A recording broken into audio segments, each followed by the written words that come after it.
I feel so fortunate that my first job was working at the Museum of Modern Art on a retrospective of painter Elizabeth Murray. I learned so much from her.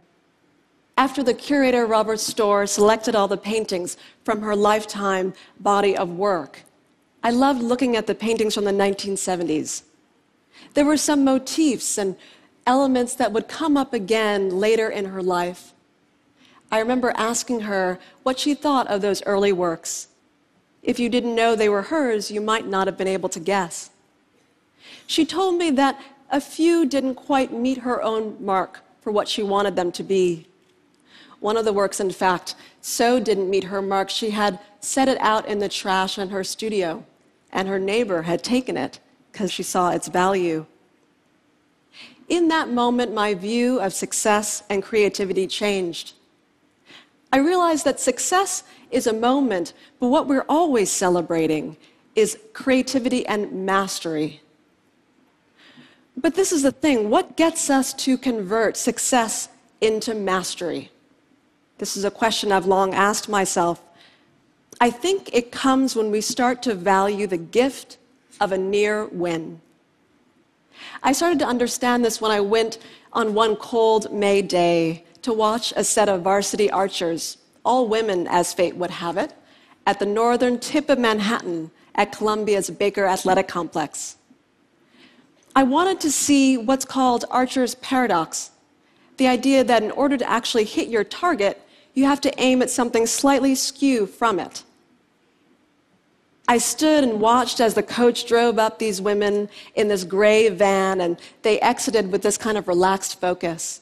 One held a half-eaten ice cream cone in one hand and arrows in the left with yellow fletching, and they passed me and smiled, but they sized me up as they made their way to the turf and spoke to each other not with words, but with numbers, degrees, I thought, positions for how they might plan to hit their target. I stood behind one archer as her coach stood in between us to maybe assess who might need support, and watched her, and I didn't understand how even one was going to hit the 10 ring. The 10 ring from the standard 75-yard distance, it looks as small as a matchstick tip held out at arm's length. And this is while holding 50 pounds of draw weight on each shot. She first hit a 7, I remember, and then a 9, and then 2 10s, and the next arrow didn't even hit the target. And I saw that gave her more tenacity, and she went after it again and again. For 3 hours, this went on. At the end of the practice, one of the archers was so taxed that she laid out on the ground just starfished, her head looking up at the sky, trying to find what T.S. Eliot might call that still point of the turning world. It's so rare in American culture, there's so little that's vocational about it anymore, to look at what doggedness looks like with this level of exactitude, what it means to align your body posture for 3 hours in order to hit a target, pursuing a kind of excellence in obscurity. But I stayed because I realized I was witnessing what's so rare to glimpse, that difference between success and mastery. So success is hitting that 10 ring, but mastery is knowing that it means nothing if you can't do it again and again. Mastery is not just the same as excellence, though. It's not the same as success, which I see as an event, a moment in time, and a label that the world confers upon you. Mastery is not a commitment to a goal, but to a constant pursuit. What gets us to do this, what gets us to forward thrust more, is to value the near win.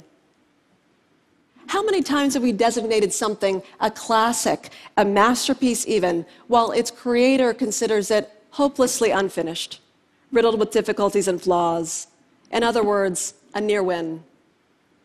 Elizabeth Murray surprised me with her admission about her earlier paintings.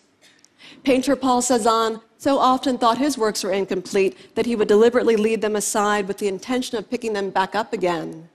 But at the end of his life, the result was that he had only signed 10% of his paintings.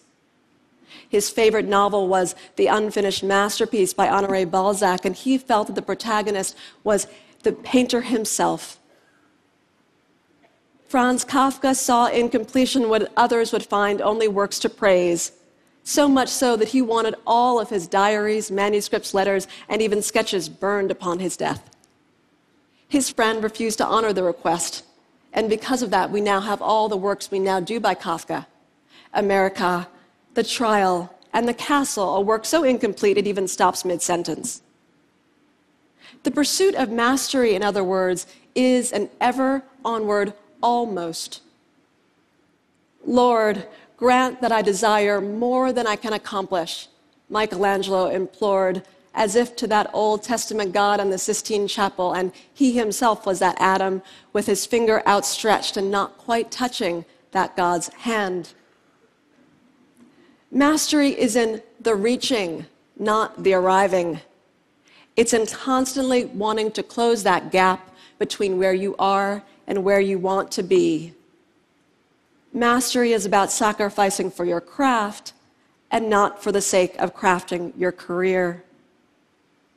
How many inventors and untold entrepreneurs live out this phenomenon?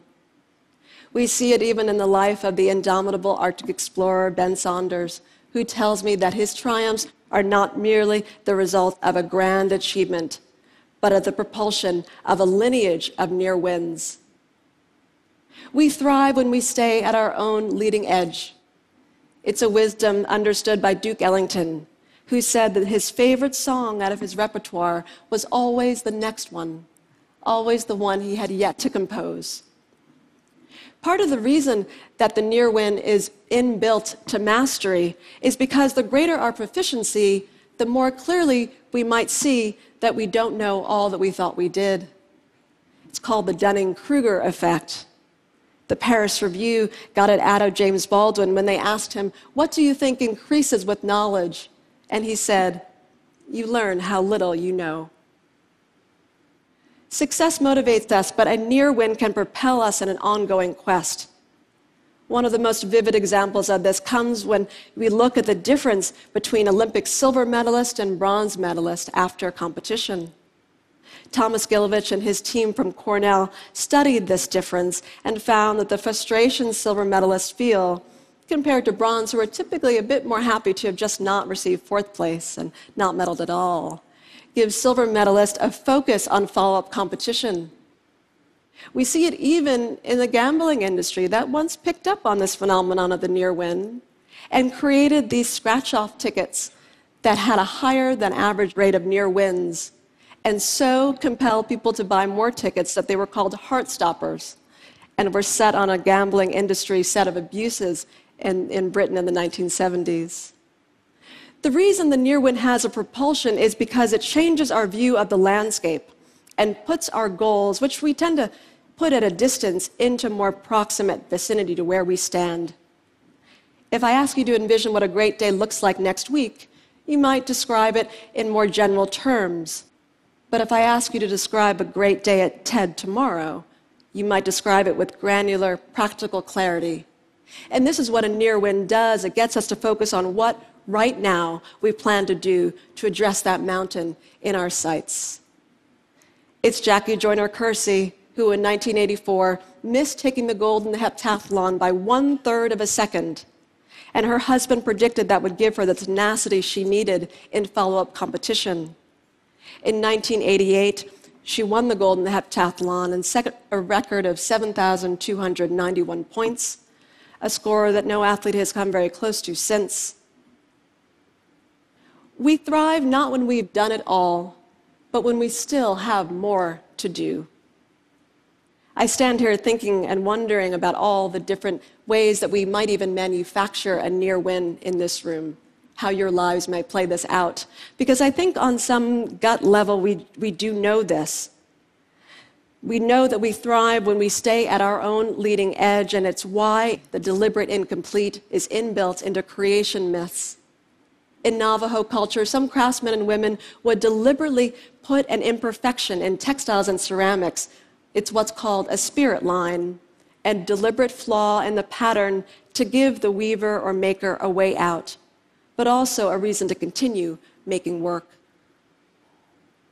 Masters are not experts because they take a subject to its conceptual end. They're masters because they realize that there isn't one. Now, it occurred to me as I thought about this, why the archery coach told me at the end of that practice, out of earshot of his archers, that he and his colleagues never feel they can do enough for their team, never feel there are enough visualization techniques and posture drills to help them overcome those constant near wins. It didn't sound like a complaint exactly, but just a way to let me know, kind of tender admission, to remind me that he knew he was giving himself over to a voracious, unfinished path that always required more. We build out of the unfinished idea, even if that idea is our former self. This is the dynamic of mastery. Coming close to what you thought you wanted can help you attain more than you ever dreamed you could. It's what I have to imagine Elizabeth Murray was thinking when I saw her smiling at those early paintings one day in the galleries. Even if we created utopias, I believe we would still have the incomplete. Completion is a goal, but we hope it is never the end. Thank you.